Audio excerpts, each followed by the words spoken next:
certainly. Member Church? Here. Member Nickel? Here. Member Bergman? Here. Member Liebolt?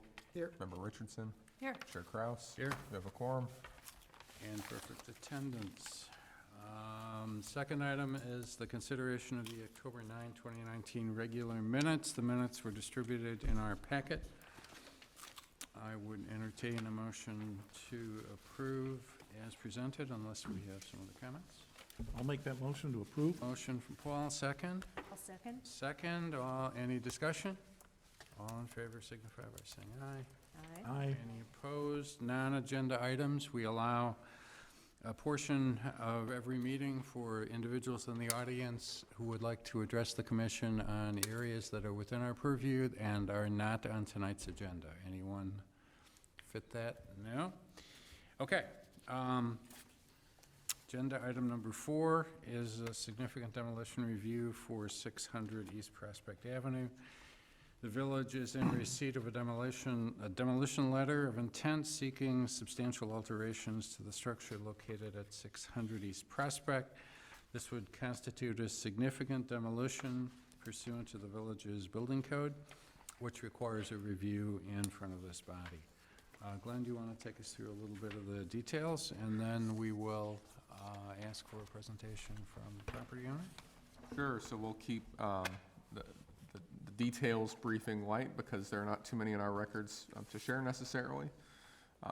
So first up top, I'll note that even though this has been in place for about a year, this uses the letter of intent pathway created by the village board at the start of this year. So I think this is still relatively novel. This is perhaps the first time since that adoption that this tool has been used. There haven't really been many demolitions this year, which is not a bad thing.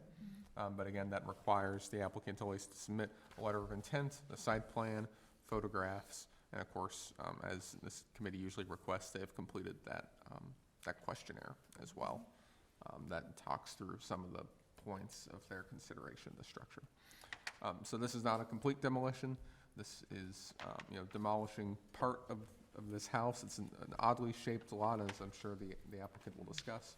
And so demolishing part of the house on that lot, extending the house to the east and wrapping the corner of this L-shaped lot triggers the significant demolition requirements underneath the code due not even so much to the amount of exterior that's changing on the structure that's there, but really due to some of the interior reconfiguration of the floor plan.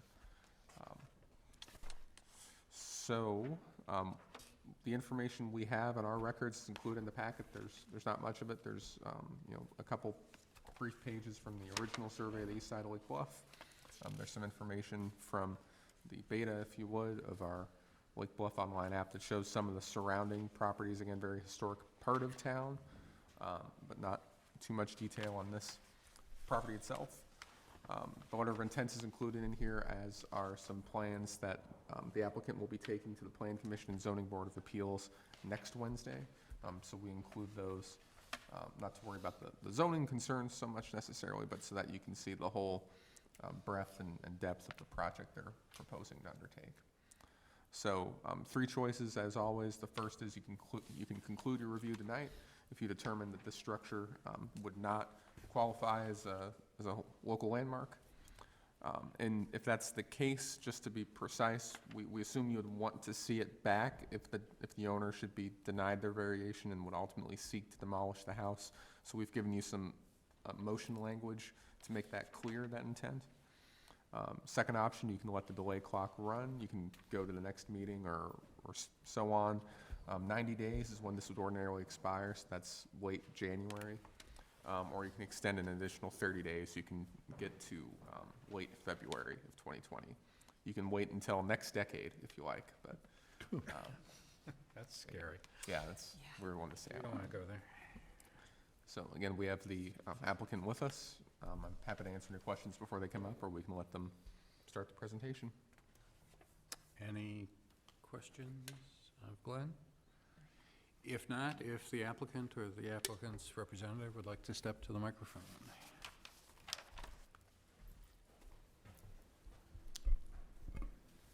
Okay, Glenn, how do I switch it over? I just got to hit start. Hit start.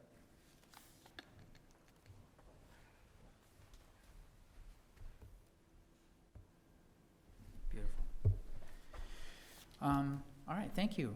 My name is Edward Deegan.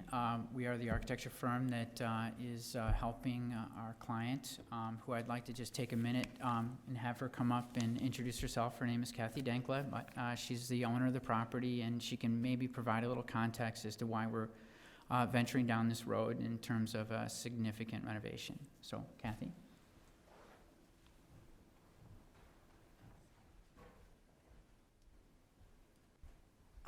Yes, I'm Kathy Denkla, and I have lived at 600 East Prospect since 2005, having moved up from Moffett Road. So I've been a Lake Bluff resident for close to 20 years, and before that, Lake Forest for like 35 years. So in this area, we did added onto an Adler house on Moffett Road. And so to absolute specifications of Adler, which was great fun and enjoyed it tremendously. Then I got a divorce and the house was way too big, so I started looking for houses. And it took me a year and a half, couldn't find anything because I was looking for old. I'd never lived in a new house. I grew up in Providence, Rhode Island, which is very old. And so there was just nothing for me until my realtor took me to the Biney's house at 600. And the minute I walked in the door, I just knew it was where I wanted to be. It was old, it was solid, it had high ceilings, the light was fabulous, and the street was wonderful. And it's every time I turn off of Moffett to go down to my house, I see the lake, and it's home, and it's wonderful. And I love the neighborhood, and I love Lake Bluff actually more than Lake Forest because it really is more neighborly. And so I met, I've been divorced for 15, 18 years, whatever it is, and I met this very nice gentleman, Jim Leiter, who lives on Cambridge, and we've been dating for several years, and we're getting married in a couple of weeks. And so I've got 4 children, 8 grandchildren. He has the same, and we need a little bit more space. So, and he loves the street, and he loved the house, so we decided to start and see if we could add on to that. And we're going to put in would like to put in an elevator, so we never have to go to Lake Forest Place, and we'll stay there, until the end. I've worked with Ed before, and I love what he does, and he's very sensitive, I think, to the city, to the town of Lake Bluff, and also sensitivity to old houses and historic places. So I think it's going to be great fun, and I just hope we can stay where we are. So thank you. Thank you. Thank you. And congratulations. Yeah. Mr. Deegan, I have to ask, did you coach Ms. Denkla at all about the Lake Forest bit? We really like hearing No. that. No coaching here. No Okay. coaching here. No influence, I understand. None whatsoever. So, in preparation for this evening, before I dive into the project specifically, we did try to find some specifics on the existing house, and there really isn't a lot. We did go back to the Lake County Recorder and just see what we could find, and trying to get a date for what the original structure is. And the records go back to a John O. Foster that owned the house before 1900. What variation of that house to the house that's there today, who knows?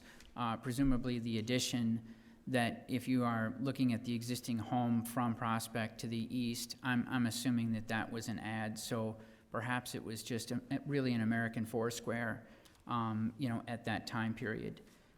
It turned over to a Minnie Spurlick in the 1900s, and she owned it to 1956. So, it was under quite a, single person for a significant amount of time. In 56, it turned over to, I think, her siblings at some point, and then in 1958, it was sold to the family that Kathy had bought it from in 2004. So it really hasn't had that many owners, which again makes it, kind of special in a way, in that, we have, we think we've taken great care in terms of the proposed design, and the site itself has some extreme challenges, which I'll walk you through, which ultimately, guided us into how we arrived at the proposal that we have today. And again, to express, the goal really here was to have this so that they could age in place. So when you talk about those kind of parameters, you're talking about an attached garage, not a detached garage, with the weather that we are so blessed with today. You're not walking from the garage outside and back inside. So we attach the garage. We have a mudroom that's at grade, so you're walking one step up on icy stairs, not 5 steps up. When you talk about a house like this, they're usually 5, risers out of grade. The only way around that would have been to level the house and do a newer home that's closer to grade. They didn't want to do that. We didn't want to do that. So when we had the challenges of the design being the setback requirements, which were challenging, plus the age in place, with regard to the elevator, with regard to getting into the house as easily as possible with as few steps as possible, those were kind of the drivers for how we ended up with the design that we did today, in addition to trying to maintain really almost identical vernacular to what's there.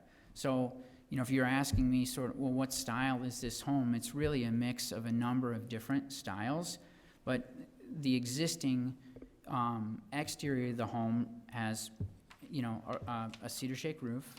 It has white clapboard. It has a sort of in the attic level, it has a nickel board that's run vertically. So we're not changing any of that materiality with the new addition.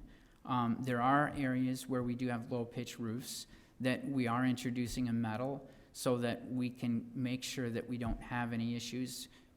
Below a 412 pitch, you're not really supposed to use cedar, you need to use a metal. So there is a functional aspect in addition to a design aspect. So I'll quickly run you through, obviously you guys have driven by the site, it's a corner lot. I love corner lots, gives you plenty of opportunity to really express, the home on multiple sides. When you take a look at the west elevation, that's the elevation that's changed really the least. There's almost no changes, and you can see that when we talk about the comparison between the existing elevation drawings and the proposed. The view from the south, which is the prospect view, the interesting thing is the roofs. I've never really encountered a roof, that is like this. And so what we wanted to do, and what Kathy in particular wanted to do, was really to express that in the revised design. So you can see the 2 gables that face south. Our goal was to really maintain those, and as we expanded the home, introduce a third. So now we have in the proposed design, and you can see the model at the table, we can pass that around. Really we're, introducing a third gable, which is what really makes the home in its proposed state, as we're showing it.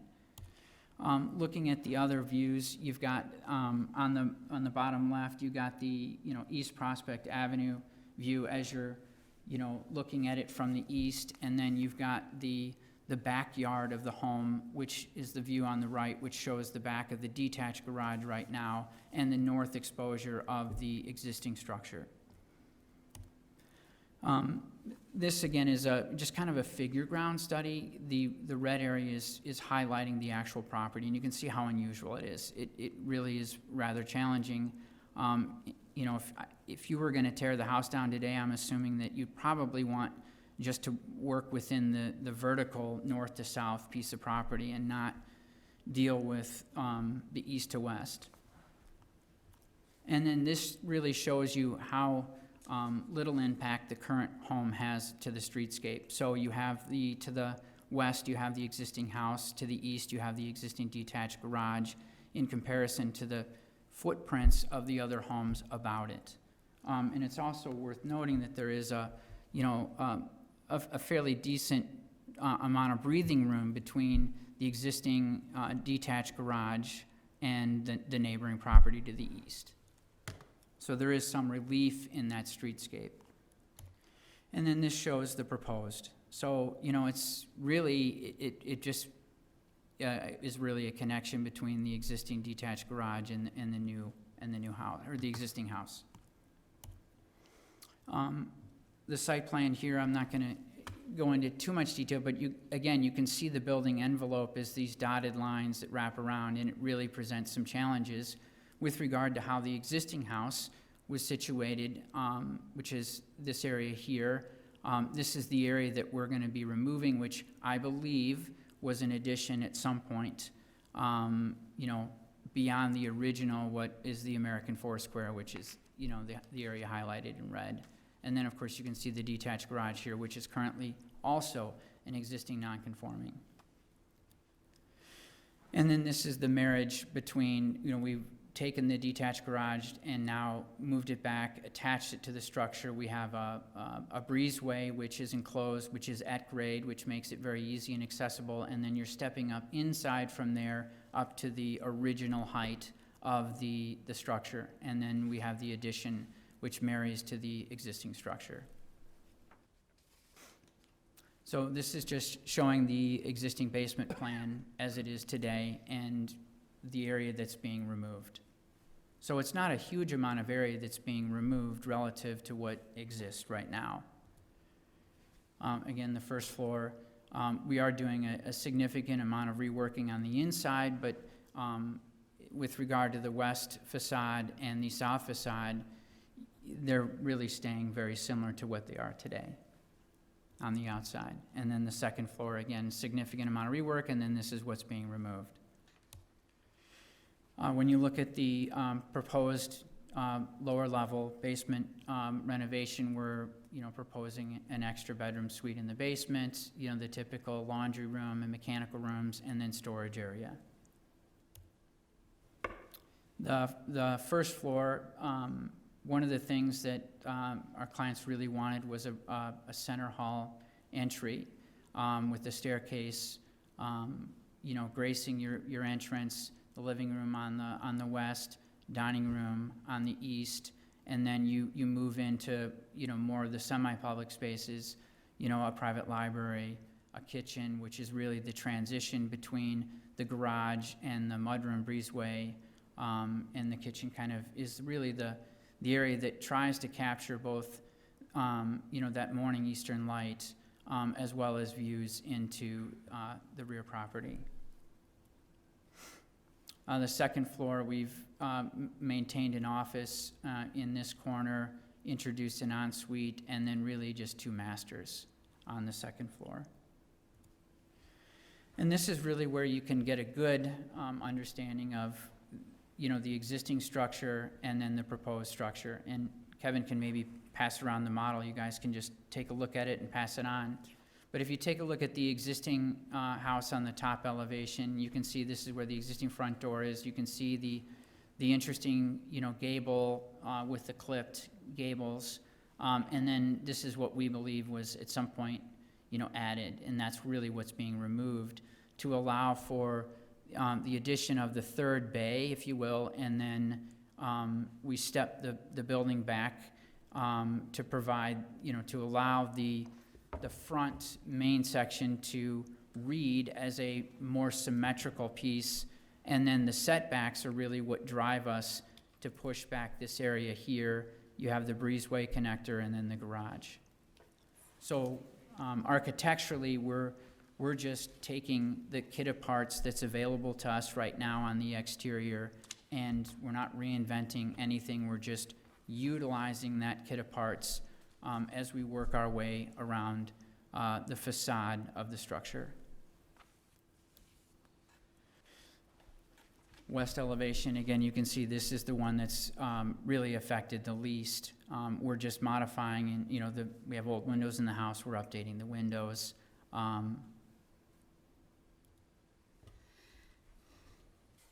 This is the north elevation.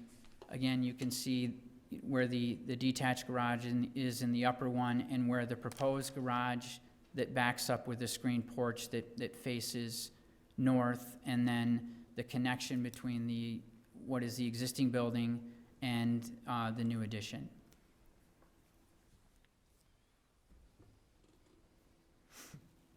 And the east elevation, you can see here again, here's the detached garage, and then the proposed new garage with the screen room off the back.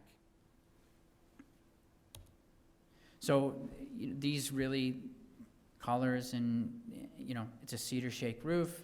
It's gonna be a white structure. Again, we're gonna be reutilizing the nickel board and the clapboard, so we're not introducing any materiality that's any different than what exists today.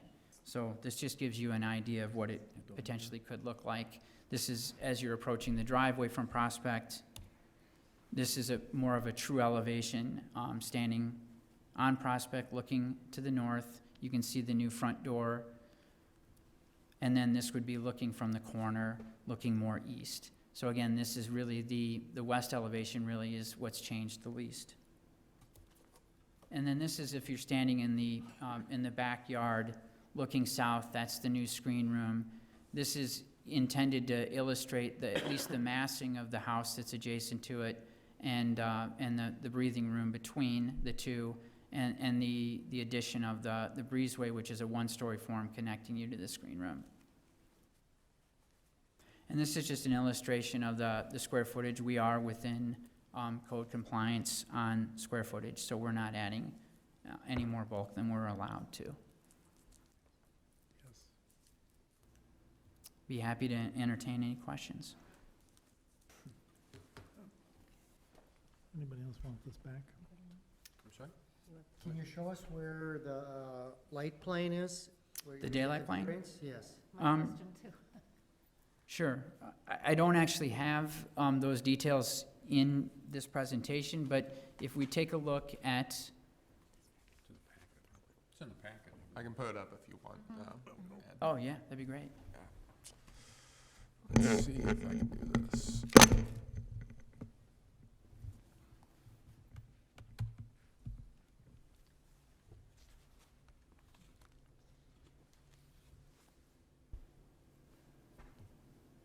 There you go. So this is the existing elevation? So as you all know, the daylight plane is set up from the property line, not the building envelope. So this red, where's my, oops. There we go. So, this red line is taken from the property line up 12 feet, and then you take a 45-degree angle from that 12 feet and shoot that across, okay? And you are allowed to penetrate that daylight plane with dormers and certain elements of the main form of the structure. The problem with this is that the house is existing, and this is an existing nonconformity. So if we're gonna marry to the architecture in a way that we think is appropriate and not a detriment to the aesthetic, we wanted to maintain those height lines and those plate lines as we go across the north elevation. So you can see the amount of the structure that's currently in non-compliance right now as it exists. So this is a significant portion. If the house was a normal distance from the property line, we wouldn't be having this conversation.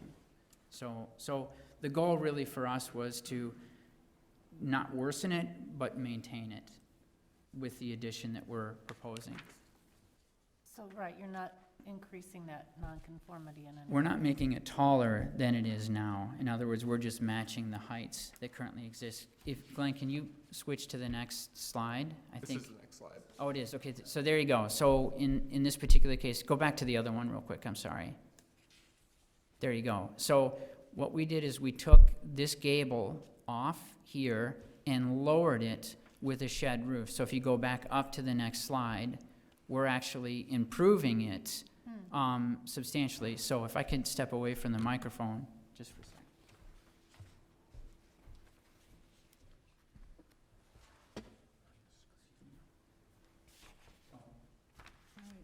In the model, we've created a shed dormer, which actually lowers that non-conformance substantially. The shed dormer goes across the back, so Okay. you can see that. There was a gable here that existed, now it's a shed dormer. I guess my only question is, how is this house affected? I mean, obviously, the sunlight is part of that, but how do they feel about being more boxed in than they are right now. Well, we didn't build the rest of the site, so really Right. it's only this corner that is an issue. I mean, the property extends further Okay. this way, so we just cut their house off because Gotcha. I didn't want a cumbersome model to Yeah, carry yeah, around, but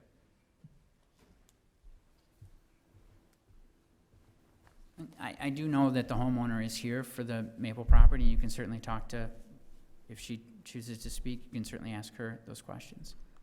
We have done, Kathy and Jim have done a great job of reaching out to their neighbors, articulating what the goal is and what they're trying to do, showing everybody the plans. We've been very open about what they're trying to accomplish. So, you know, we're willing to work with people, and, you know, obviously, they're trying to accomplish some very specific things in addition to saving a, you know, an old home, so.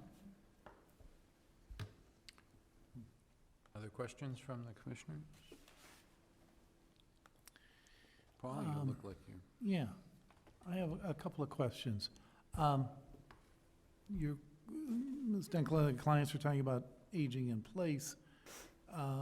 Is there any way to eliminate the grade change that you have from the garage inside to the mudroom?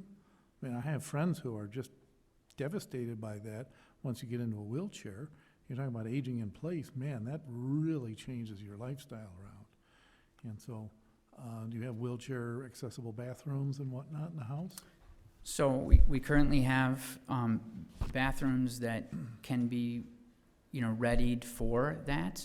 But the challenge of a house like this that is already 5 risers out of grade, the best way that we could deal with it was either you are tearing the existing structure down or you're tearing the floor out and lowering the floor, which is not really an economical scenario. So the best way we could solve the problem was to attach the garage, 1 step from the garage into the breezeway, and then 3 risers up in that location, into the kitchen. That's the best that we could do to get us up to what is the native or the existing floor level.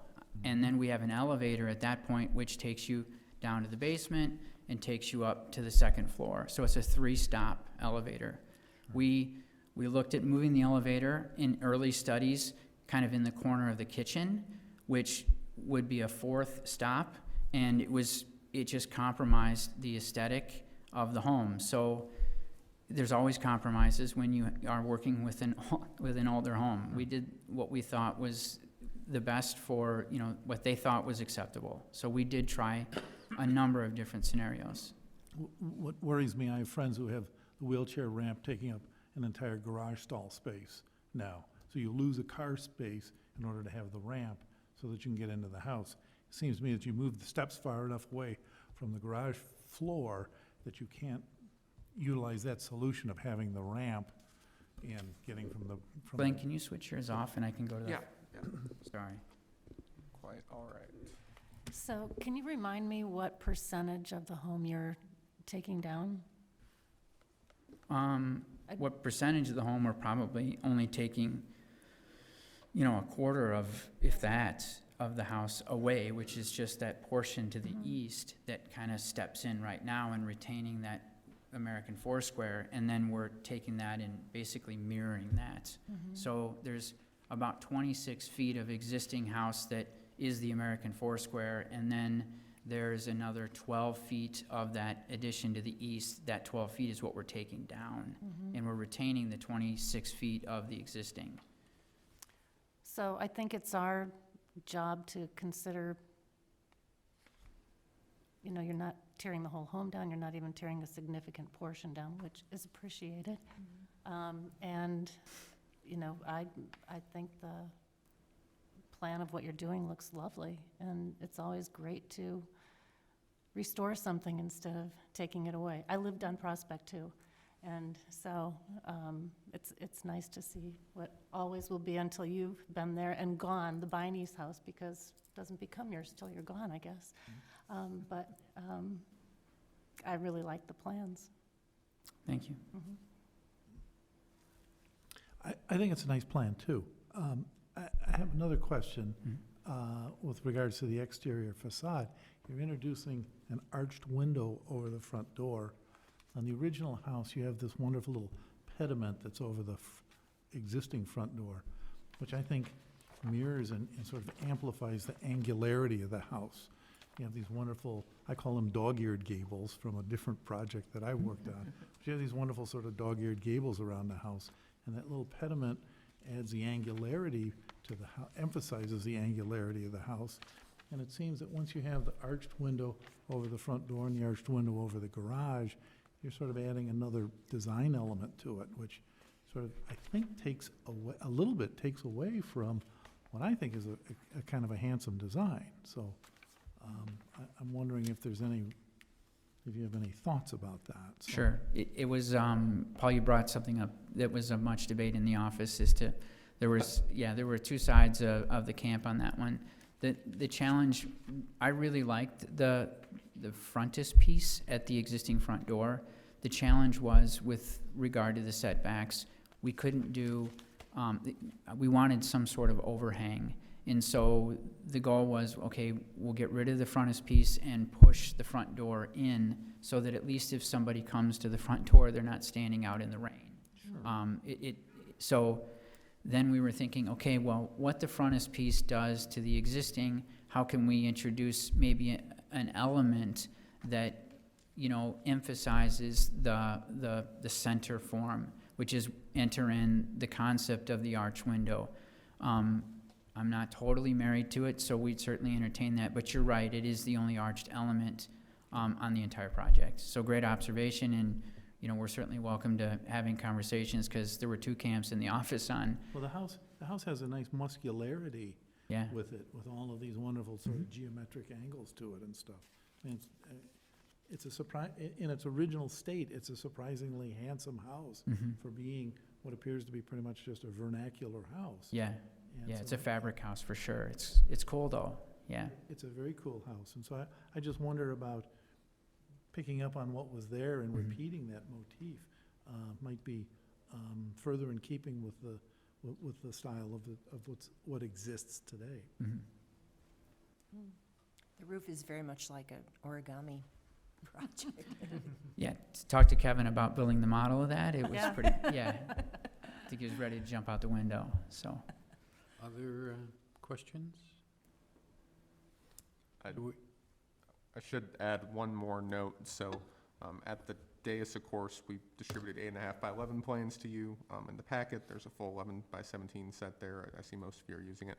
There's also 2 letters of support we received back on Monday.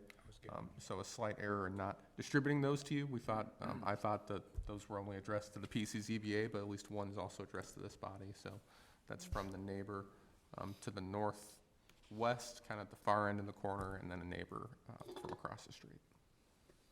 I was going to get to those. But before I was going to do that, is there anyone in the audience who would like to address the commission?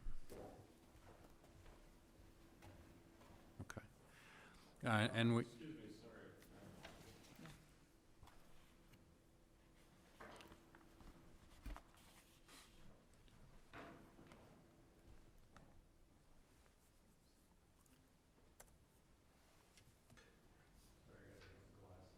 That's all right.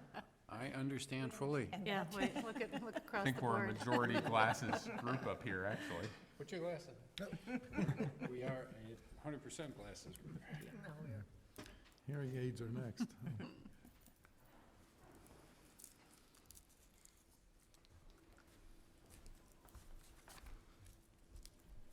Hello, I'm Bob Nelson. I'm here with my wife Sheila. We live at 614 East Prospect, so we're immediately east of the property here. And it is, I think, a nice plan to try and preserve as much of the existing house as possible. A few concerns that we have, I think Mr. Dugan talked about the existing nonconformance of, I guess, the impact on, what is it, the shading setback. And I wonder if, given the existing nonconformity, when you looked at adding on, did you try and live with the addition in the, meeting the regulations today. So keeping the existing structure non-conforming, but then the addition conforming to the requirements.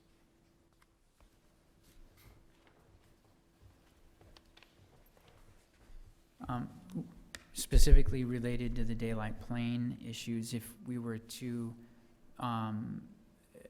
maintain that conformance, the second floor space in that particular zone becomes unusable. And we wouldn't have been able to get the elevator up in the location that we wanted to, which kind of defeats the purpose of at least the notion of age in place, as we're trying to accomplish from a program perspective, so.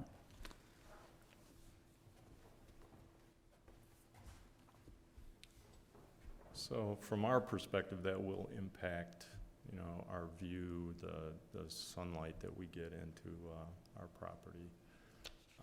And then with respect to the garage, I understand the current structure is non-conforming, and I was told that it needs to move back 6 feet or so, I think, to be able to meet the setback requirements. And, sorry about that. We were wondering if the new garage could be built where the current garage is so that it would reduce how far to the north the new structure would go. So the new structure, I think, will go another 20 feet or so back from where the current structure is. And if it could be built in the existing location, it would only go back an additional 14 feet. And then another concern we have is... Excuse me, is Yeah. your 20 feet, does that include both the hard structure of the garage and also the screen porch, I assume? I think so, yeah. Okay, thank you. Yeah. So you're speaking about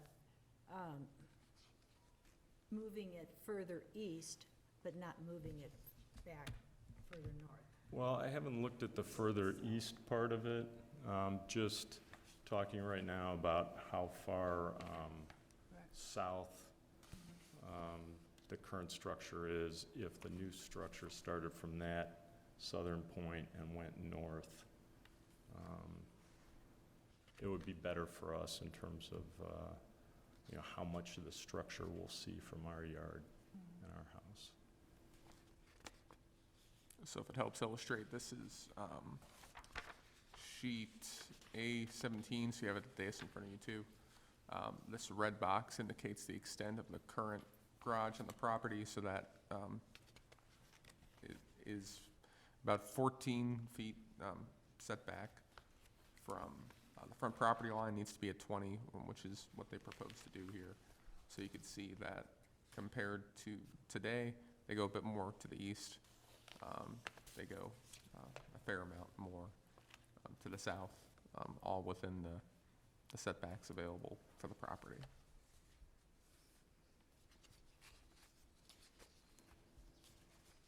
So if they could start that from the current location, it wouldn't go as far north into the lot, which would be preferred by us from our vantage point. And then another... Into their backyard. Into their backyard, yeah. And then another concern we have is just the impact that the new structure could have on the water absorption capacity and the runoff on the lot. I think the proposal has full basement under the garage and the porch. That's going to impact drainage on the site. We're concerned about flooding into our yard, and so we'd like to see a plan to deal with that. Glenn, you have any comments on that? Sure. So at a high level, process-wise, I definitely encourage you. There's another meeting on this this project next Wednesday in front of the Plan Commission. So they're actually the ones that deal with the variation piece of this. So they'll look at the zoning standards, determine if some of those specific elements you're concerned about what the final verdict on those is. This body in this review is more concerned with the existing structure on the property because it's over 50 years old, because most of it will be removed on an interior calculation. The floor area will be changed as part of this project. They don't get so much into the differences between what's allowed as of right and the zoning relief this group is seeking. With that said, I think those are all very valid concerns. I'm sure the Plan Commission would love to consider them at their hearing. Definitely would encourage you to appear in person, or you're also welcome to send me a letter, drop off, email, anything like that. Happy to put it into the packet when it goes out on Friday, and to make sure that's considered by these different bodies as this moves through this process. Just in case that wasn't clear, so this is the body, Historic Preservation Commission, that is looking at the integrity of the structure from purely a historic preservation perspective. Okay. It meets our triggers. It's more than 50 years old. There's a request that hits the threshold for us to review it. But we do not have purview over zoning or any of the other variances that would be required. We can comment on them, and I want to have that discussion with the commission. That's next week. That's the PCZBA, the Plan Commission, and the Zoning Board of Appeals. So and I think some of your concerns around potential flooding and whether there's been some studies done or what protections are built into the plan to not move water differently than it moves now. I think that's something that the PCZBA would be very interested in. The suggestion of keeping the footprint for the garage, which would mean the new garage would be non-conforming, is an interesting suggestion, and that also is something I think that the PCZBA would be interested in. The daylight plane, they would be interested in that as well, but I think that gets more to the actual integrity of the structure. And it would be almost I think almost impossible to have this kind of an addition within the full measure of the daylight plane provisions. But again, that's the PCZBA, and I would encourage you to talk with Glenn and appear if you can. Certainly have a letter so that the commissioners have next week your information for their particular review. Okay, Okay? good, I appreciate that. Sure. Thank you. Thank you. Any other comments from members of the audience? Yes, please.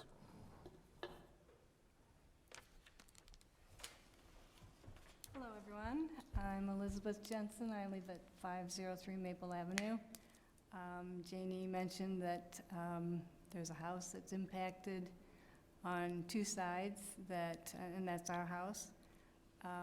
We're in both parts of the L shape of the lot where the proposed construction is. And so comments for this particular committee is that we do support historic preservation, and therefore we do appreciate the homeowner trying to keep most of the existing structure and to tie in the addition so that it looks like it may have been part of the original structure. As far as the concerns that were expressed by the Nelsons, we have similar concerns, but I will reserve that for the PCZBA. Thank Great. you. Thank you. Thank you. Any other comments from the audience? Commissioners, comments or questions? One of the things that, we don't get many of these, and one of the things that we've been trying to do is to give some, if we wish, to give some direction to the PCZBA around, if we have thoughts that we think are relevant around the design, even though that's not our purview. But if there are things we would like them to think about, I think this would be a good time to memorialize them in the minutes and get them to that group for next week. Anything that we haven't already discussed?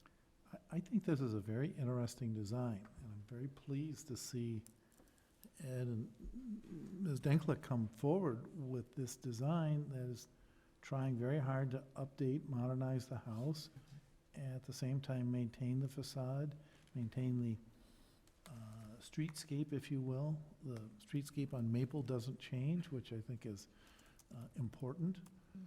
It maintains,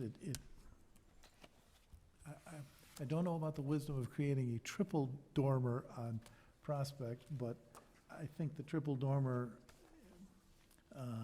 evokes the double dormer that's there now. And so I think that's a very nice attempt to follow through on the original the structure of what exists in the house now. And I kind of like pushing the garage back a little bit, and understand the idea of having the screened porch off the back of the garage. I think that's a nice touch to get it off the street. So I think this is a very nice design. I have my comments about introducing the arch, and there's no other shutters on the house other than those two windows, so those are sort of my critiques of that. But I think the rest of this is nice in that it maintains what I think we're trying to do with preservation, is to say we want to preserve the streetscape, and we want to get a sense of preserving what the neighborhood looks like. But at the same time, we're not trying to create Williamsburg. We're not trying to lock everybody in place. So I think this is a very nice effort to upgrade the house. So those are my comments. Others? Yeah, I really like the design too. I enjoyed seeing how you were maintaining the front facade, and you were just extending, elongating different parts of it and adding that third gable. I thought, I don't know, I kind of like that symmetry. And then the center front entry of that portion, I like that.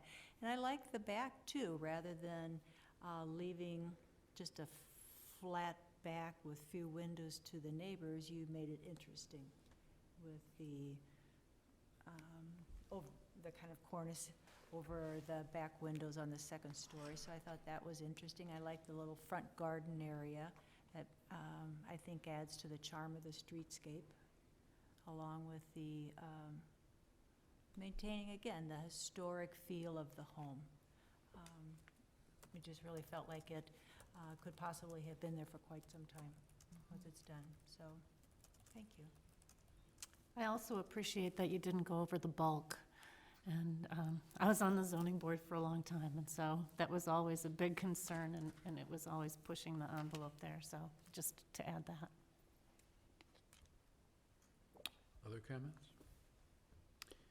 I also think it's a lovely design, and I applaud anybody who wants to renovate and bring a structure that has been around for a long time into the 21st century to keep it viable for the foreseeable future in Lake Bluff. We see way too many places like this go into the bins. And the dumpster. Yep. Okay. Yes, I feel that the front elevation is very nice for the streetscape for Prospect here. So I I like it. And you're just down the street too, aren't you? Right. Okay. Yeah, I think the concerns that this gentleman brought up, Mr. Smith, is that correct? Nelson, sorry. Those, we have had new homes built around us, and it has changed the water retention in our yard too. So that is definitely a concern, and you might want to think about putting in drainage tiles or whatever, but that's not our purview, so, but it's a great thing to be thinking about. Can I address Yeah, that? go ahead. Is that okay? Yeah, just to be clear, we did meet with Jeff Hansen here at the village well prior to our submission of this design for both of these committees, and it's been made clear we will have a water management plan. We're working with a civil engineer, so we will do everything to make certain that we're not going to upset the water about the neighbors. Obviously, I live in town as well. I know water is an issue. We'll do everything we can to make sure that that's not an issue, and we'll give Jeff and Mike and Glenn everything they need so that they'll make sure it's not going to be an issue. So, okay. Great, Thank you. Excuse me. All right, so we have one of three actions to take, just as a primer for those that aren't familiar with what the provisions of the Historic Preservation Ordinance are. In this kind of a situation where there's a request for a significant alteration to a structure, if it hits the trigger, usually a percentage of the property that's going to be significantly torn down or significantly replaced, if it hits that trigger, we have this review. The way the ordinance works is that the most we could do is extend the demolition review from the statutory 90 days by adding another 30, which would be February 22nd, 2020. So that would be one provision, one potential way we could go, and that would be the maximum delay possible. The second thing we could do is take no action at all today, and taking no action would allow us to continue to review this at future meetings, but in essence, it would allow the demolition delay to expire on January 23rd, 2020.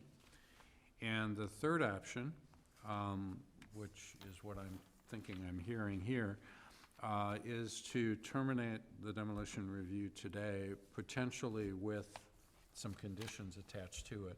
The suggestion that's in our packet essentially suggests that terminating the demolition review today would be contingent on the property owner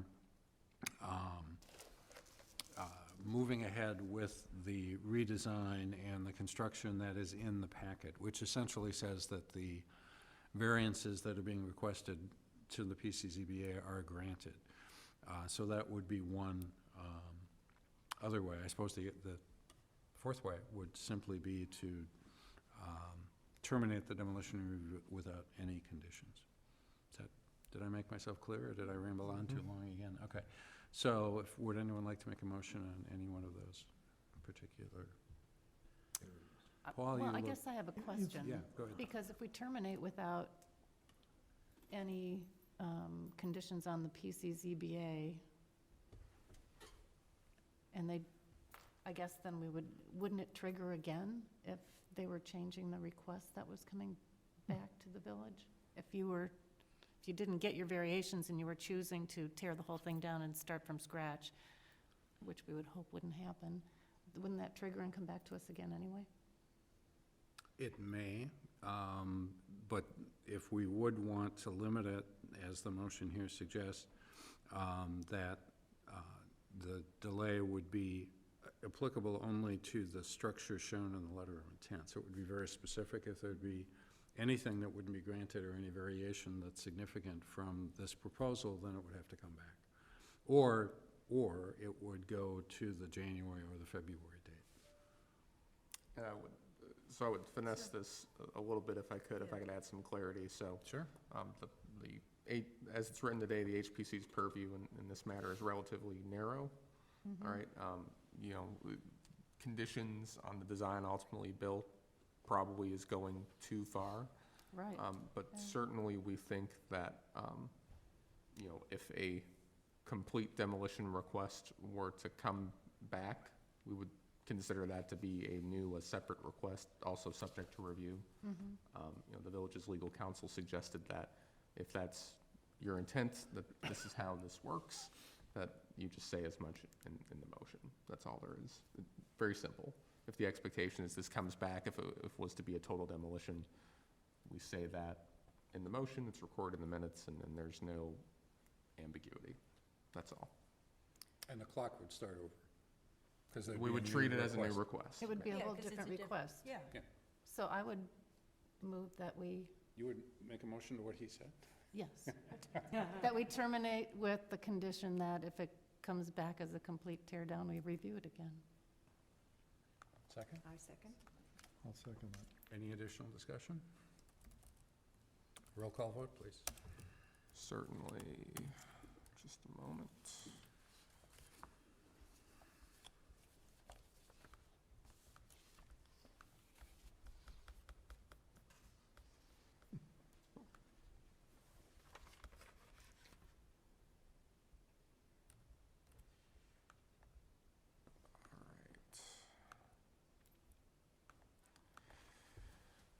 Member Church, Aye. Member Nickel, Member Bergman, Aye. Member Liebolt, Aye. Member Richardson, Aye. Chair Kraus. Aye. Motion carries. Thank you. Good luck. Thank you, yeah. The next item on our agenda is agenda item number 5, Sure. Commissioners' Reports. Two pieces to it. One is next steps for choosing Lake Bluff, and I know we have some updates on what we have done.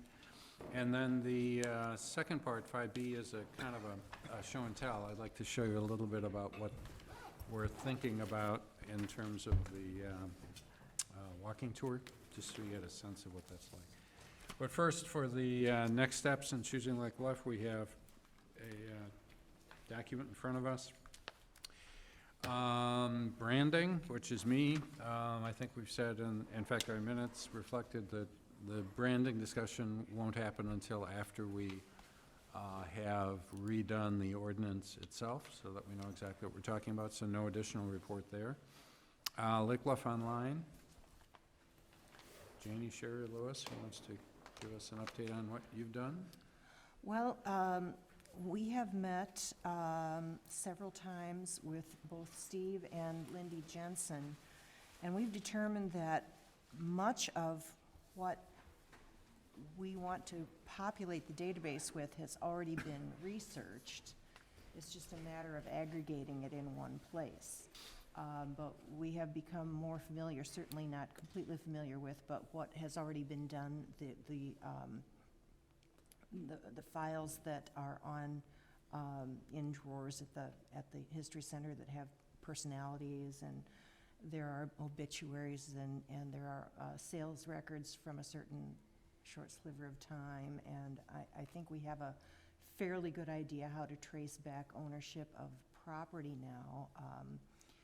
And so the question is, I guess we need to find out how much of that is digitized. We forgot to ask Lindy if the personality file is digitized. Do you happen to know? I don't think so. And so, She said a lot of it's photocopied, but I don't think it's. right, Yeah. not Yeah, digitized. I don't think it or is. Not even made into PDFs or anything. And so, what we were curious about is to how best to spend our time.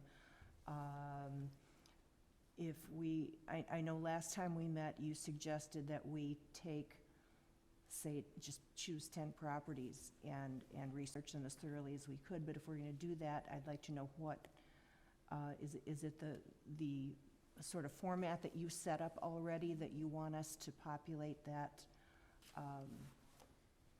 form? Is that how you would like to us to handle it, so that it would be ready to go, and then? Yes, that one.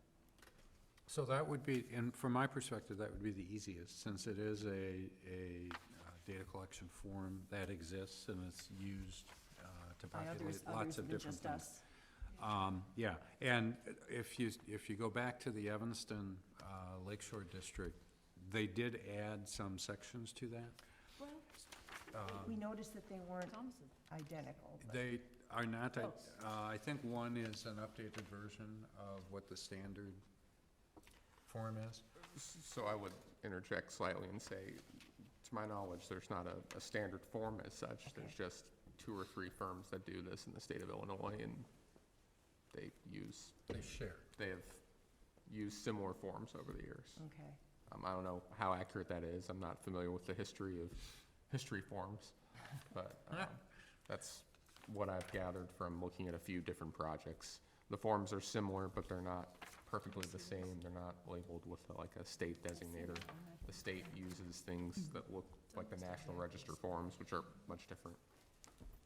So that's my working hypothesis. So the suggestion I had was take 10 properties, Mm-hmm. 5 of which we think we have, that the museum has lots of documentation for, and 5 of which you just pull out of someplace that we don't know too much, and find out everything you can about those 10. We did establish that list. Actually, we have a few more than 10 on it. Okay, that's fine. And then I would start with that form and just start filling it in. And you may find that some parts are superfluous, and you may find that we've got all kinds of photographs. We've got postcards, we've got all kinds of anecdotal information. Should we should we be doing this on paper? You could do it any way you want, but I think the end result is what data collection form, do you think, after you've done however many you've done, will best serve as the data collection and research tool that we can train people on? That's really what this is all about. Yeah. So here's 5 that are absolutely completed. Here's where you start to look, just like we did when we were over there, and I pointed to that file and that file and that file. Here's where you go, so that we can train the cadres of folks who will volunteer, right, to help us populate the database in a very consistent form. That's really, I think, what we want to get done in the next, couple of months. So the interns will also be digging around in drawers too, Yeah. theoretically, yeah, Sure. okay. I think what Janie and I have been working on and finding is that, as you said, there's a lot of information already compiled. Lindy has a wealth of data online that she's put together, and you showed us a lot of different informations. I think when we first started out, we really had no idea where we were headed to get all the information, and I think it's starting to make some sense now. Do you agree? Just starting. It's a little bit like drinking from a fire hose. Yeah. So we're going to meet with Lindy again, and I think she's going to show us a little bit more of some of the information she has in database. Yeah, so see if you can systematize it. So Right, when you go to right. Lindy and say, here's this particular address, this particular property, Yeah. she'll probably run someplace, either online or in a file, and pull Yeah. something out and hand it to you, Yeah. and say, Yeah. stop, what's that file? What's it called? What's in Exactly. it? Does it have everything in the whole village? How is it collected? And that's how to systematize it, so that we get it out of people's heads. So maybe what we should do is start keeping a list of what data is available and We're where. kind of a Yes. resource library so- that we'll Yes. be using. Yes, Yes. Right, that will help both of us as Yes. well as. absolutely.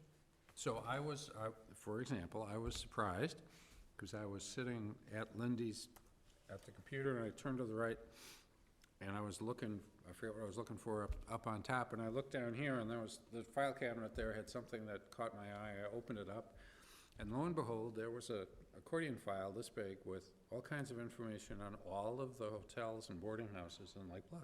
Really? And I'm Were going, you where walking? did that come from? Yeah.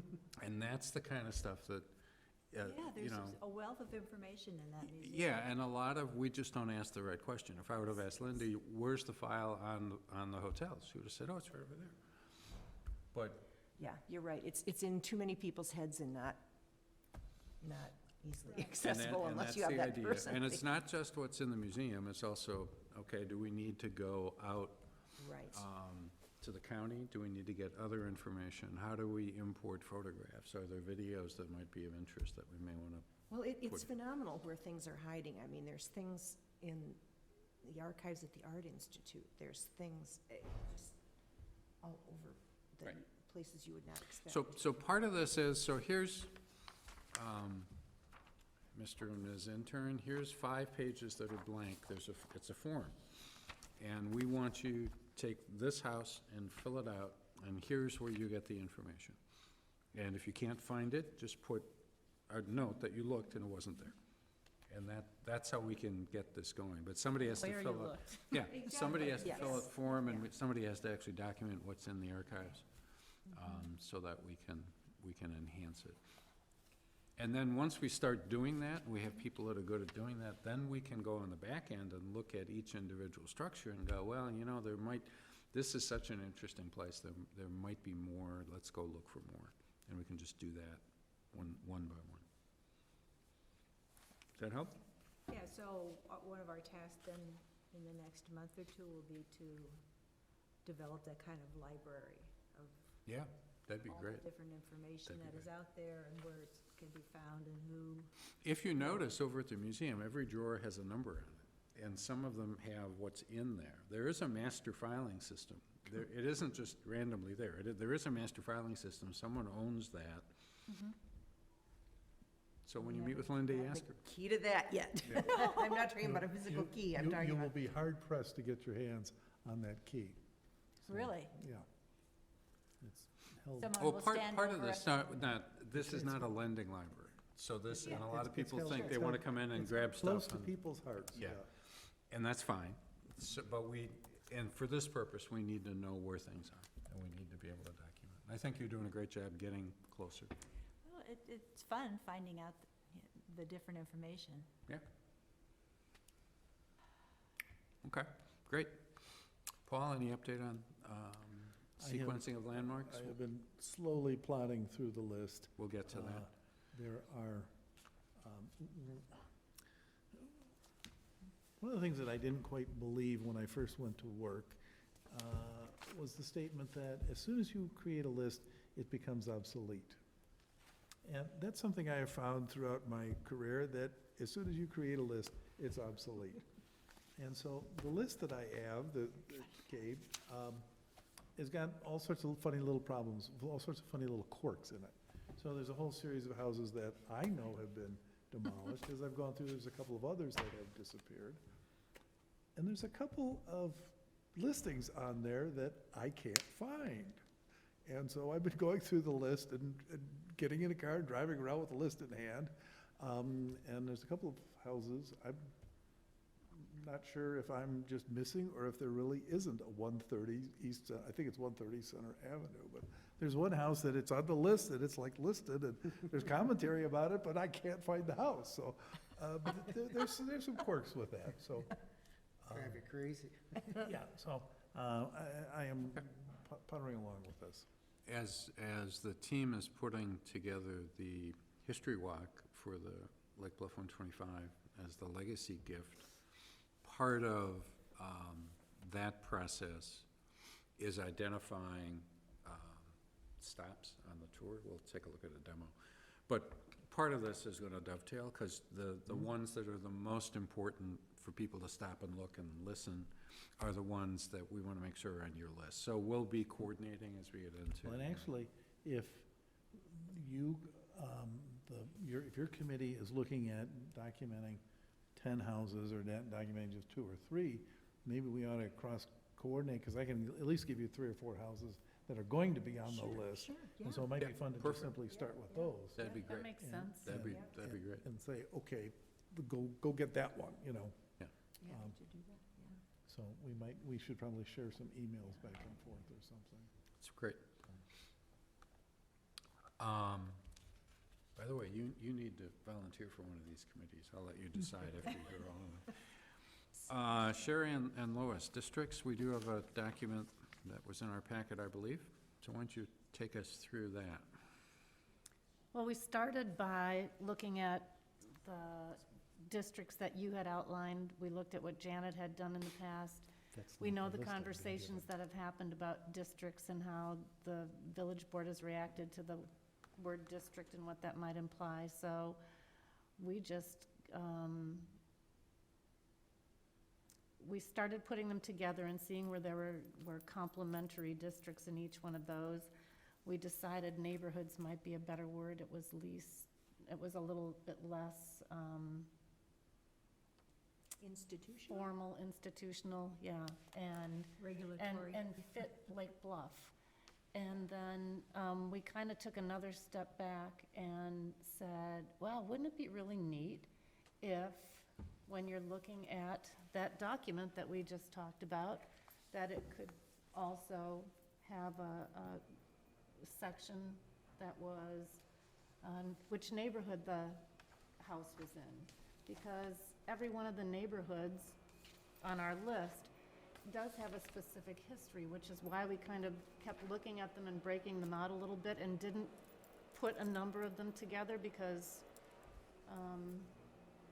we felt they were each unique. And so when you're looking up 405 Lincoln, you can say like, oh, it's in the East Terrace. Well, what's the East Terrace? Well, here's the description of the East Terrace and when it was started and who some of the architects were when it was built out. And so that description would be for each of the homes, so that every home would have a neighborhood.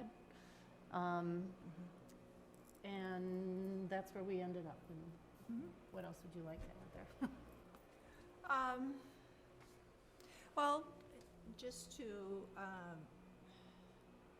build on that, we really felt like it would help people in the village of Lake Bluff, and also people who are looking to move into Lake Bluff, to recognize that it's not just one specific area, two specific areas that have some unique history, but all of Lake Bluff is comprised of a lot of different unique histories, and there's a lot to celebrate about all the different communities, and for people to have pride in where they live.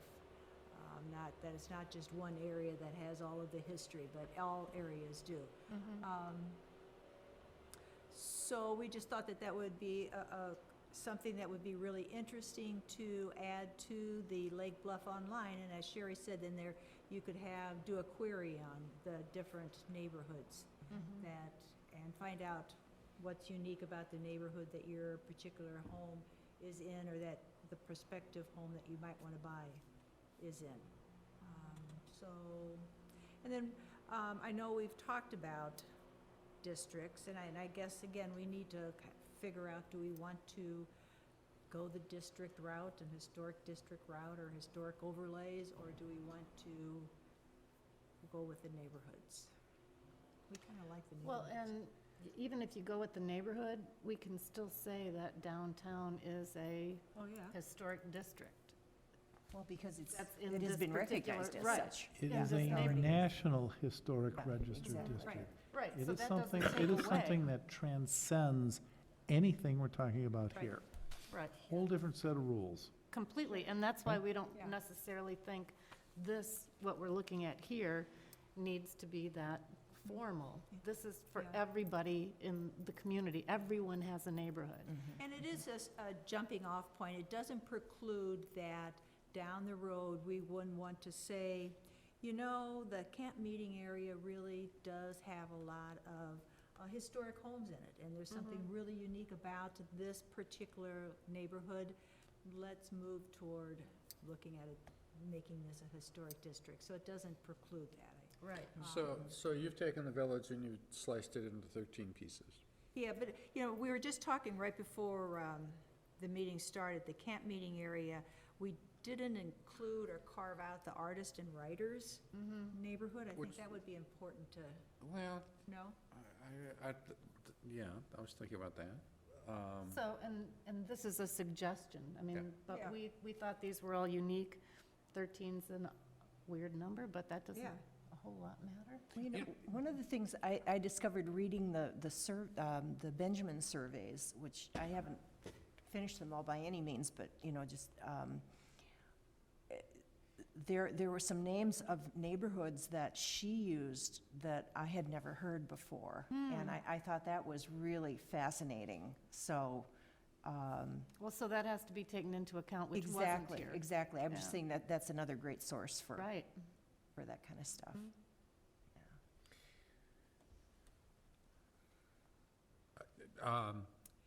You know, the more I think about this, the more I kind of like it. You know, Chicago is a city of neighborhoods, everybody. You know, if you're from Chicago, you either say you're from Portage Park, or you say you're from whatever parish. I mean, that's how people That's right. used to recognize what it was. This would be sort of doing the same thing. In Chicago, you explain to people what Catholic high school you either attended, or if you're not a Catholic, you would have You would have attended. attended. That's right. And I worked with a And whole not bunch just- of not people just who high school. said, we're from St. Bart's. And everybody else in the room would say, oh, we know that, okay, da-da-da-da-da. And then people would say, well, yeah, but I'm a Methodist. Oh, but St. Bart's. So, this is slightly different than where we'd started, but I think this is fine. In a way, it makes the ordinance easier, because this becomes the honorific, Right. you know, it becomes the neighborhood, which I think we talked about, right, when we did our chart last time. But we still leave open the creation of a real district that is Correct. voted on by, which is probably where the artists and writers community would come from, by the way. So as a beginning point, I think that's great. Let's see if you can continue to refine a little bit. And I'd like to see actually the map, to see The map? the map, yeah, Yeah, to see that would be actually important. where things are, and they may get renamed I'd a love to little work bit. on that. Yeah. Let's Okay, do that. Great. Can I get some copies of maps from you, Glenn? The outline without all the other neighborhoods drawn in it, can I just get a copy? Yeah, I think, Something?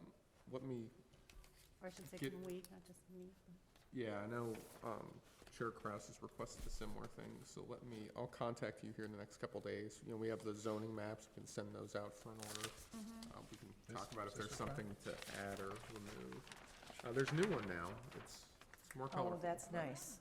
That's nice. Yeah, so we can give you something of a similar size. Yeah, Yeah, we'd love that. something that we can draw on and create the neighborhoods, because, you know, some of it is already known exactly where the lines are drawn, but some of it's a little bit of a guess. Yeah, and some of it, you know, Well, some of it's always gonna be a little hazy. it will be a little hazy, and some of Go it over you there. may want to, Indian circle. you may want to rename a little bit. You know, the Dwyer settlement, to me, is sort of like the artists and writers community, in a way. It's sort of a representation of something that is no longer there. Longer there. So yeah. maybe it's not a neighborhood, maybe it's subsumed under another neighborhood, and that becomes a subset if somebody wants to do a district. But we'll leave that to you guys to figure out. I like it. Good, Okay. thank you. Let's go on to the demo, but before we do that, I handed out at the dais vendor specifications, and I just wanted, I'm not gonna go through these, but I wanted you guys to take a look at it. There's a team of people that are working with a couple of software developers. We think we have one that we're interested in that meets all of these specifications. So the idea is, just briefly, the idea is you take your iPad, you take your phone, you download an app, or Google Play, so it's app-driven, it's GPS-driven. You turn it on, and if you are, the way I envision this, if you are within the radius of one of the significant points within the village, it will start to talk to you. The app will start to talk to you and will tell you where you are and what you're looking at. You can, Hi, I'm Alfreda. yeah, that's right, I'm afraid. Can't we put Elfrida to bed? Probably can. Let her lay in her grave, please. Put the poor soul to sleep. But the idea is that at least for some of these beacons, that would automatically trigger and would then allow you to move from place to place. So you could start anywhere, you could end anywhere. And we're also thinking of sub-tours. So let's say we have 140 places within Greater Lake Bluff that we think are interesting enough that we should record a couple of minutes on each one. Well, you could do all 140, or you could do just the estates, for example. Or you could do just artists and writers, or you could do just the camp meeting Industrial area. park. Yeah, or just the industrial park. So that you could do subsets of the tours. That's kind of what we need. And the vendor specs that we pull together were the specs we use to talk to the vendors when we think we're pretty close to having a vendor that we can work with. These are all kind of plug and play. Question, Steve, would these include all past, like, historic sites, like all the old hotels and Yeah. the children's home? Yeah. Oh, yeah. Very specifically. So, Homes? it's current, it's not an architectural tour, it's a historic tour, so would very, very definitely include where the tabernacle was, where the hotel was, where all of the hotels, one of the tours would be, let's see where all the camp meeting hotels and inns were. And you could go and look at all 15 of them or 17 of them. You could, do all the estates, the classic estates in Lake Bluff, and you would find them on a map, and you would be able to go and take your bike and go from one to the other and hear a little dialogue. They would have photographs in them, or as many photographs as you guys can find on those processes. We can add video if we want. So the idea is that we can make this as, eventually, we're gonna have something up and running this upcoming summer for the 125 celebration. It just depends on how hard it is to actually pull it together, but eventually we'll have a very robust, stable platform that we can use. Steve, this sounds very much to me like those interactive screens that they have at the Lake Forest, Lake Bluff Historical Society down in their new building. If you guys haven't been there, you should really go in and take a visit. They don't have a lot of artifacts like we have in our history museum, but they do have these interactive screens that are touch screens, and you can select, you can scroll through a bunch of topics and select. Yeah, that's And great. that sounds very much like this. And these actually could be driven, they're not as neat if you're not doing it with GPS, but you could actually do it sitting at home, and you could actually just scroll through it if you want to not be walking or biking and just want to look at them. So let me show you what a couple might look like. So this is Savannah. Now, this won't work well because I'm not in Savannah, so the GPS doesn't work, right? So up on the top, and I don't know if you can see those, but it has that downtown Savannah.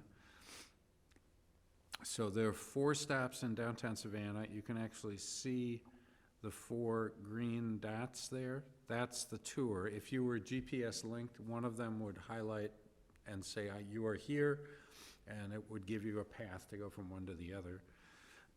So who wants to pick one of these? Where do you want to go? Ellis Square and City Market? Sure. I want to go to that fountain. So this is what they have. This is not necessarily what, well, it'll look something like this, but ours will be much more robust. This has 1 photograph. This is Ellis Square and City Market, and actually this one doesn't even have any audio. In fact, none of this has audio, so I don't like this one at all. But this gives you one idea. And so that's one tour, the downtown. Then you go up to the islands, and there's another tour that allows you to go to the 5 or 6. You can see those. What about the downtown historic district? Do they have Downtown Savannah, yeah, that's that. There's not much. This is a light version because I didn't want to pay $8.99 to download the real version, but if you want to, it's really a cool app. And it's very well done. Okay.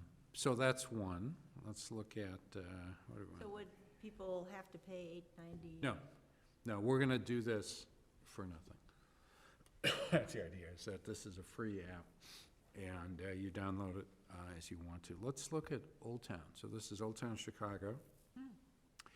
So this has a little bit more information on it. Same basic concept. There's 6 tours, the 6 things, the tiles on the bottom, the garden walk, the rebuilding the town, houses of worship. You also up on top have tours or information, so we can, the Old Town Triangle Association, which is a sponsor, and then how to use this app, which gives you direction. This one has audio. It also has a map, which is up here, that will highlight, these are the 4 major areas, and each one of those has a different component. I'll show you that in a second. So, I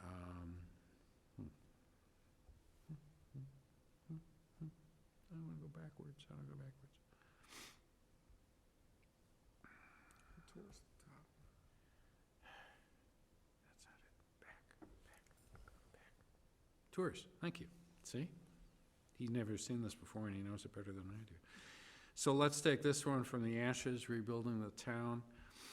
So this one's nice in the middle. It says there are 11 stops, and they're thinking about an hour and 15 minutes.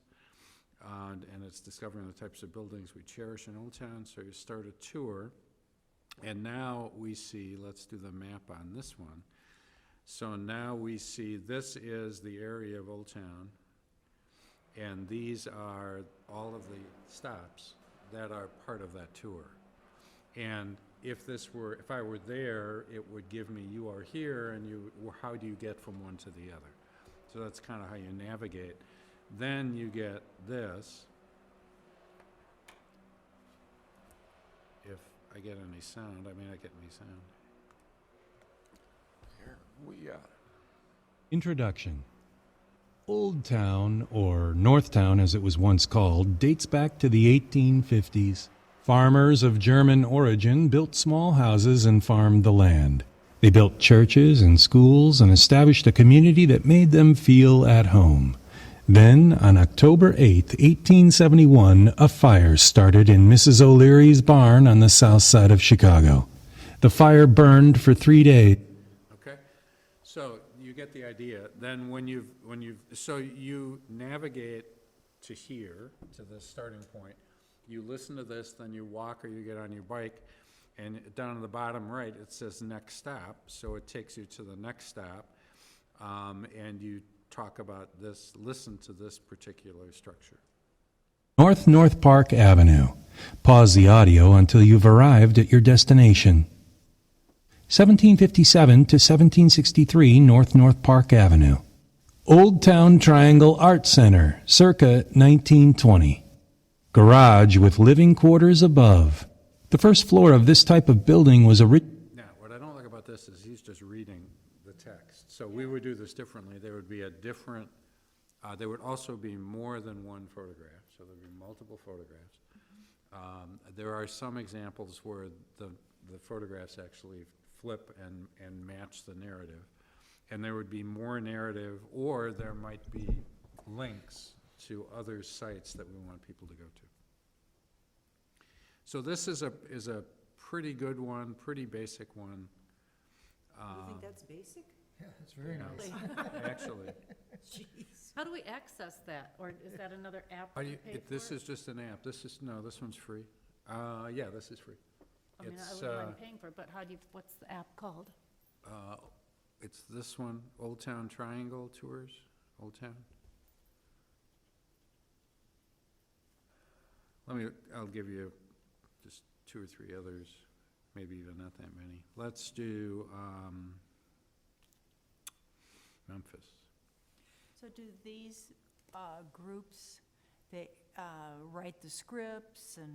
Yeah, so the way this works, it's actually not that expensive, because what we would be buying, what these groups are buying, is the software and the technical expertise that allows you to take your data and put it onto a software platform, and then the software engineers actually work with Google and the Apple in order to maintain all the licenses and to actually get it out there on the stores for people. So these folks don't do content. That's what's going to make this hard to do, is that we have to do The content. like Bluffers have to do the content. And once I have a WAV file and a PDF or whatever we use for photographs, and if we have videos, then there's a program that I'm starting to learn of migrating information from, our computers onto the program that we're working with to build the tour. So it's kind of we do it, we record it, we get it done, and then we put it into the format of their software, and then they do all of the things based on our discussions that put these kinds of tiles together, and the colors and the narration and everything. Cool. So this is Memphis. So this is a little different, because I think this is Experience the African American Journey, but it has things like upcoming events and surveys and things. By the way, we can do quizzes, which we want to do. We can do quizzes on the tour, and we can do lots of things. But so this, you start here. There are 4 different loops: the Civil Rights Loop, Entertainment, Commerce. So these would be tours. So these would be the hotels, the estates, the camp meeting area. That's how you navigate through it. If we look at the civil rights, I don't think this map works. Oh, there it is. Except so this, if it worked, this would be a map of Memphis.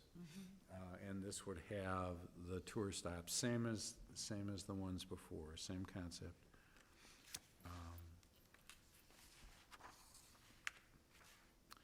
So let's look at March for Justice and Jobs. Look at that, the Blackhawks are playing just a little bit.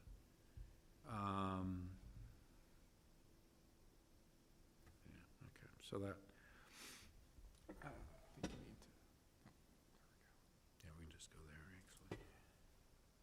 no, the screen wasn't updating for a second. It wasn't updating. So let's look at what Lake Forest has, since we like to look at what they have. They have something called Lake Forest Go, which is this. And so this is their tour. For the life of me, I'm sure somebody knows, but I don't know what all these colors mean. Some are probably residential, some are something. But it's the same concept. This doesn't have GPS indicators, but if you're walking and you want to know what is there, Inside the Lake Forest Bank on the east side of Bank Lane, we'll find two sculptures created by sculptor Sylvia Shaw Judson, who was born in Lake Forest in 1897 and went on to gain worldwide recognition. Sylvia, no surprise, was the daughter of our... So, the same concept. So this is a more straightforward one in a way, because it's just one big tour. Doesn't have but the basics are kind of the same. Oh, Lake Geneva. So let's start the Lake Geneva. No, that's not it. I don't want to write to that. Is this the one that goes all the way around the whole lake? No, this doesn't. This is just, so this is, what's interesting is that you can do a mini tour, which is this. It's only in the town of Lake Geneva. Or you can do the National Register of Historic Places. So this would be kind of how we would go from the camp meeting area to the estates. Or you can do what they call the full. And so you have a map, or you also have a list. And this does not have audio. This just has the photograph and then some things. So as you're walking around, and it won't trigger automatically as you're walking around, it will, you have to know where you are, I think. Interesting. Okay, so I think that's enough. There's one, Hudson National Historic area is actually taking the train up the Hudson, taking Amtrak from New York up to Albany. So beautiful. And they've got a thing that's looking at the window. While you're on the train? Well, yeah, here, while you're on the train. So this is the Hudson River Valley National Heritage Area. And then one of their themes is what's out the window. So if you do what's out the window, Nice. it will give you the things that are there. And I assume this is GPS. Yeah, this is GPS driven. And we'll give you some, I haven't really looked through this one much, but we'll give you some No, historical. not done that one. Yes? Sorry, I'm having a little. That's all right, we're done. You get the idea, I think. So that's what we're working on. You'll hear more about this over the coming months, but that's why a lot of the data collection, all this stuff fits, because we're all looking at the same stuff, we're just gonna use it in different ways. So at some point, we need to make sure we connect all the dots here. Okay? Okay. Yes. So there are two areas you're working on. One, the walking tours, and then the other, the historic markers? Those are The part physical- of the, Yeah. so But the, there will be like, the 125 committee, the folks that were making decisions, as part of the walking tour, they want a number, 10, 15 plaques in the sidewalk for the most significant places in the village. Many of which are, aren't. So the Tabernacle Hotel, Irving, that area certainly is one. We already have one for the children's home. So that's all part of this. We have a lot of work to do. yes, we do. Okay, staff report. Sure, 2 items. We'll take the second one first. Meeting schedule here with the holidays. Ordinarily, your next meeting would be on December 11th, and the meeting after that would be January 8th. I wanted to get a sense, as you know, it takes 4 of us in a room, not counting yours truly, to be able to conduct business. I want to get a sense of if people are planning to be absent from the village, either of those dates. What are the 2 dates again? That would be December 11th and January 8th. I'm not planning to be gone. Okay. I'm not planning to be gone. I may be out of town in December. I should be here for both. Okay. I'm definitely gone in December. Probably gone in January. So it looks like there'll be a quorum. So up, Are you gone the whole month of December and the whole month of January? If this works the way we're planning it, we'll leave right after Thanksgiving and come back the last week in January. 2 months. But that's subject to lots of different things. so I asked that for two reasons. One is, you know, if we need to meet for one reason or another, if we'll have a quorum available, and the second is, would you want to meet in the absence of Chair Kraus to conduct your regular business if there's no pressing requests? There may be a landmark application at some point in there. I think Nan Patterson's getting close to submitting. I don't know if she'll hang on to that till the start of the year. I think it's the worst kept secret in the village that Stonebridge may pop up at some point in those next 2 months. We're not sure. I like Steve to be here. We can wait. But if it's something Well, thank you. pressing. No Thank you. vacation for you this year. Yeah, no vacation. Well, no, you deserve one. I'm not saying that either, but A landmark application, I'm less, I'm less concerned about that. the other item, we'll have to see. If the other item comes up, I definitely want you to be here. You've said that clock ticks anyway, whether we meet or not, right? Whether or not you meet, the clock starts when the paperwork comes in. All right, so let's address it when we see what we actually have. Yeah, just wanted to, so, One more? unless there's a pending request, we won't plan to call a meeting. Okay. That For works for December, everyone. that's fine. Yeah. Great. All right, the Benjamin, Sure, so I know it's getting late. We'll keep this, that's an hour. yes, it's not not that bad. late. That's village staff trickery. It's not as bad as it seems. So we'll try to keep this fast. Wanted to bring you something as far as the survey that Susan Benjamin finished up. We distributed you a couple months ago. We'd like to, probably after this December, January, we'll try to get their final presentation on the calendar, and certainly we're gonna do some other things to close out that project as well. But I wanted to, again, we gave you the front end, the draft of the survey a couple months ago. I wanted to go keep it super fast through just a high-level overview of this, and we'll get you home. So the survey, right? 4 goals. 1, preserve. I'm gonna go very fast. If you guys want me to slow down, please let me know. 1, of course, help give us the tools to preserve our history, our architectural heritage, heighten community awareness about this heritage, assist property owners in making decisions to preserve, and then aid in marketing historic properties, again, all in ways that encourage preservation. So the structure, we have an inventory of historic resources. That's the bulk of the work we paid for, at least ostensibly. They did a lot of other work too. It's, as you've seen, it's quite the document.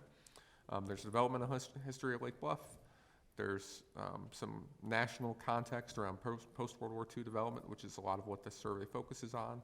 There's some more local context about how that relates to the village and its environs. And then there's a traditional review of architectural styles, architectural types. So first one, historic resources. As you know, some parts of the village have already been surveyed through the 3 prior research efforts, all of which Susan Benjamin happened to work on. There was the east side, the original survey generally here. There was a southeast survey, and then there was an estates survey, focusing on a lot of these larger parcels throughout the village. There were also some scattered sites in each of those. So a goal of this survey was, of course, to quote-unquote finish the survey everything that hasn't been touched. So in this northern addition to the east side, every house, research, deep dive. A couple slivers here and there, same thing. The terraces in their entirety. Bath and tennis in their entirety. There are some parts of the village that are still new enough that, or how should I say this? Not Yeah. historic enough. Not historic enough, yes, but also not, that didn't develop in the same way. They don't have the same individuality parcel by parcel to really make it make sense to invest a lot of effort into parcel by parcel work. Bearing in mind these people focus on architecture and development and history where it's easily identifiable. So in some of these other areas of town, they're really capturing photographs. They're just working on the developmental history, not going house by house with these ratings. So at the end of the day, bearing in mind that some of these did not get a full evaluation, a little over 1,300 surveyed properties. Out of those, they've identified 17 that they believe are clearly historically significant, which, again, the bar they used for that was fairly high. Bearing in mind they're not looking at social significance. 56, that probably makes sense as local landmark designations. There you go, Paul. 50, But, other no, wait a 56. second, wait a second. That's 56 in West Terrace, East Terrace, and North Terrace. That's not in the village. Right. Right, so I mean, that's, That's in these survey that's a areas. different analysis, yeah.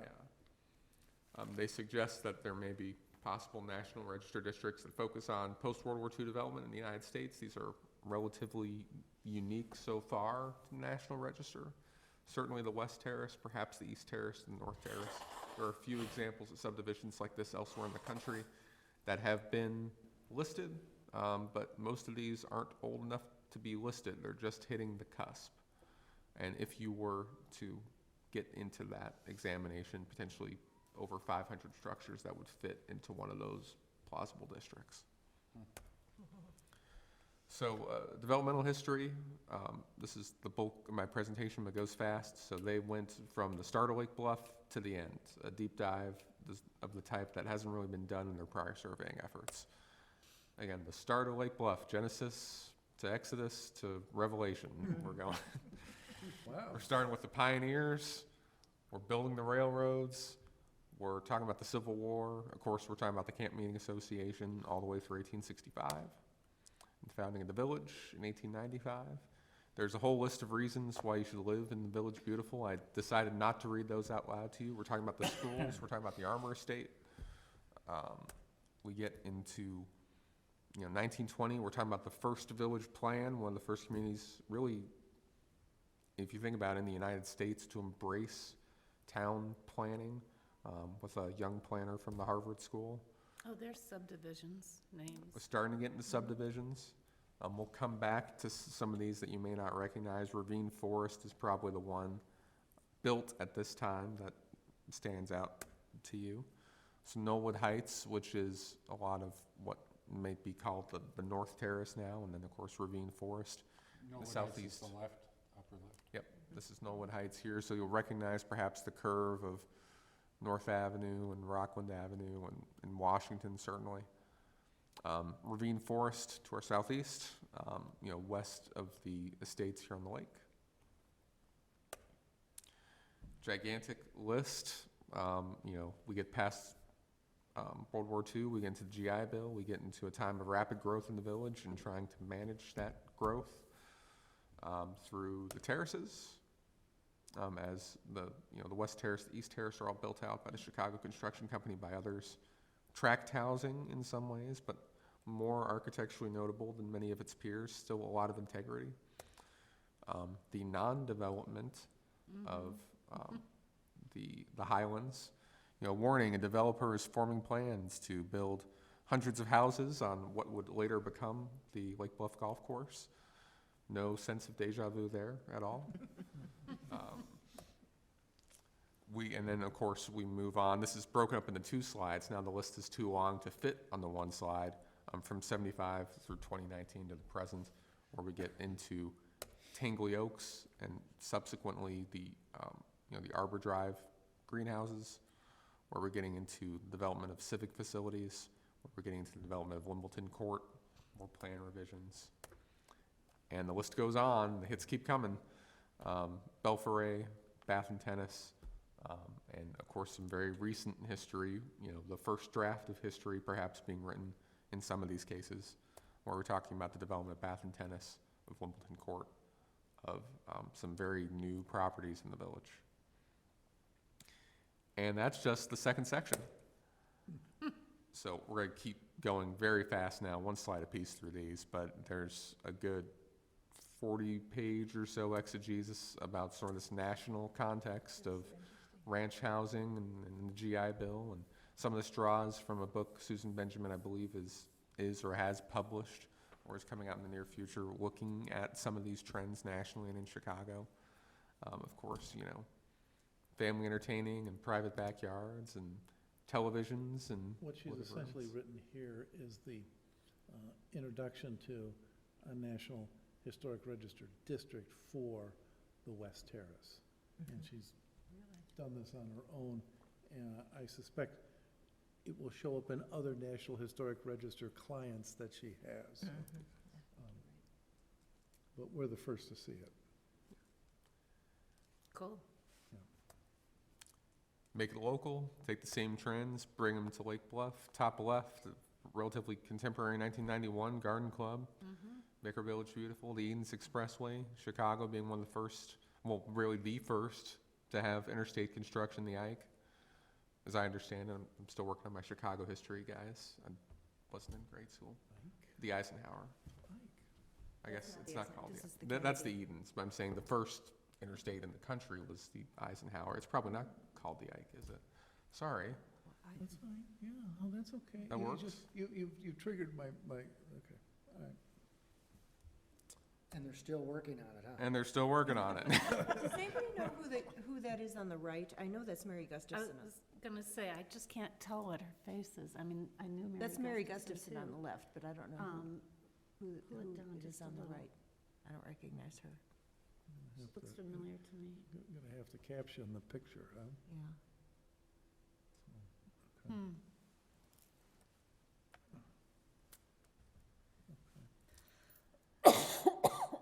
And then a little bit more detail here as we wrap up. Architectural styles in the village. I'd hope to bring you some maps. Those aren't quite ready yet, unfortunately, but we have at least one beautiful chart. Most of the surveyed areas fall into a couple styles, because of course, most of the surveyed areas are developed at the same time as part of large subdivisions. So a lot of colonial revival, a lot of contemporary, and go figure, a lot of styles that blend those two styles. But that 193 or so at the bottom is just a mishmash of architectural history for the last 80 years. Are there actually 193 colors there? 193 houses, I think another 20 or so Just checking. colors, yeah. How many hues? You know, you're getting real,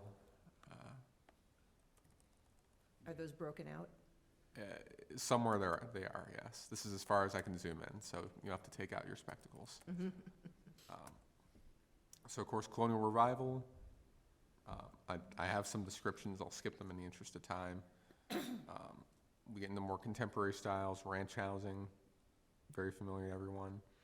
A lot of these mishmash of styles where you have 472 Lincoln or 668, 664 Maple, the landmark designated last year with Rob Douglas's house. Postmodern examples such as the Forest and Bluff School right here on Scranton Avenue.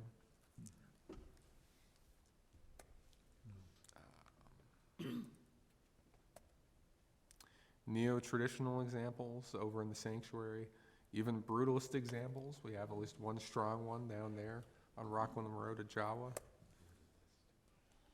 Neo-Tudor, if you like the old English styles, yes. You can have them here in Lake Bluff. Neo-Prairie, if you like to make the American Foursquare new again, you can do that in Lake Bluff. I think that counts as the American Foursquare, right? The prairie box. Again, my lack of architecture schooling is showing right alongside my lack of Chicago schooling. And again, the first draft of history, we're even getting into calling mansions by a historic name, a historic genre. You I know, thought what she had to say about McMansions was just a hoot. go ahead. Well, I don't have it in front of me, but it was just a commentary about how their distinguishing characteristic is that they're a mishmash of styles and don't fit in with the neighborhood pretty much. So. These houses have sometimes been referred to as McMansions. They may not actually be mansions, but they seem oversized in relation to the houses around them. They gained popularity beginning in 1985 and are still being constructed today. And if Funny. you want to laugh all afternoon, go to McMansionHell.com. Yes. you will Oh, I split gotta put your that down. sides. I gotta write that down. Is that in all United States, or is it just in the Midwest? There's a woman there who tees up, every architect needs to read that daily, Oh, man, I have That's to look like- at that. yeah. That sounds like, And that is, the Benjamin survey, I think, in just about Mhm. 13 minutes or so. Can you send that to us? 12. Did you send it to us? I can send that to you, yes. I'd So like again, to we, Mansion remember Hill or some of those something close neighborhood to that. homes. we have to go, we went very fast. There's a woman who just rips the guts out of stuff. Something we don't have to talk about tonight, but if there are any questions, any specific items you would like Susan Benjamin to touch on that you are curious about or would like to hear more about, please direct those our way. We'll make sure we share that as we look at scheduling this. Janie, I just want to know which Susan Benjamin, which survey you were looking at that had the neighborhoods in it? Her latest one? You was the said latest one. the yeah. latest one? Okay. Yeah. So Glenn, Get a paper copy of the latest one. I can't absorb it off of a computer screen, because you will end up I'm having, going to. you end up having to thumb The through. latest one you should all have at this Yeah, point you in sent paper. one. Okay, because Yes. you have to thumb through it page by page, it's I just, didn't get it in paper copy, I just got the. very electronic. dense. I believe Yeah. we sent paper copies back with everyone at the last meeting. Oh, okay, well then I will, oh, she I wasn't wasn't at the here. last meeting, That would do it. Okay, we can fix that. so you need all Okay, four any, copies. any need other everything. business? Well, I just wanted to get a quick question, the database for all of the homes, like, is that she surveyed, and what they were, like, were they, classified. yeah, classified, significant, contributing, non-contributing, like in all the other surveys, it was Electronic, which included in the irritates survey. me. Will that be online for us to at some point see, or will that be Yeah, so printed out? we just really, we're having other things going on, have just kind of fine. finished our I'm just QA, QC pass through it, so there's about 10 or so I need to check with them on. Yeah. But it's all in a spreadsheet, we could send that out today with those errors highlighted, or I'd probably prefer to wait, another week or two to make sure we get those Yeah. answered. I don't need the I don't spreadsheet, need but, it, I'm just curious. but what I would like is actually getting it loaded onto the. Yeah. Although, the color coding is gonna be weird. Yep. Because pretty much every old ranch house in the terraces is contributing. So if you think about how we had, how between significant and contributing, you have a third of the east side. Between significant and contributing, you probably have 90% of the west side. So it's making, I've got to rethink the colors, and I got to rethink how we use those terms. It's not just the ranch houses, is it? I mean, there's a lot of colonials.